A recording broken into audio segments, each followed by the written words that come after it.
Rakesh TDS state vice president. ఈరోజు దేశంలో ఏదైతే నీటి అక్రమాలపై జరిగినటువంటి అక్రమాలపై తెలంగాణ రాష్ట్ర వ్యాప్తంగా విద్యార్థి యువజన సంఘాల ఆధ్వర్యంలో నిరసన కార్యక్రమాలు చేపట్టడం పిలుపునివ్వడం జరిగింది. ఆ పిలుపులో భాగంగా ఈరోజు మైబాద్ జిల్లా కేంద్రంలో పెద్ద ఎత్తున విద్యార్థి యువజన సంఘాల ఆధ్వర్యంలో పెద్ద ఎత్తున ఆందోళన కార్యక్రమం, ధర్నా ప్రదర్శన కార్యక్రమం నిర్వహించాము.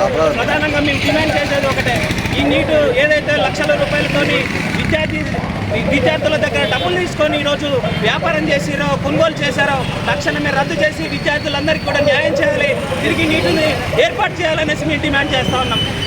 అదేవిధంగా ఈ నీటిని నిర్వహించే ఒక అవకాశం లేకపోతే నీటిని నిర్వహించలేనటువంటి కేంద్ర ప్రభుత్వం తక్షణమే రాష్ట్ర ప్రభుత్వాలకు అప్పగించి తిరిగి నీటి పరీక్ష నిర్వహించాలని డిమాండ్ చేస్తూ ఉన్నాం.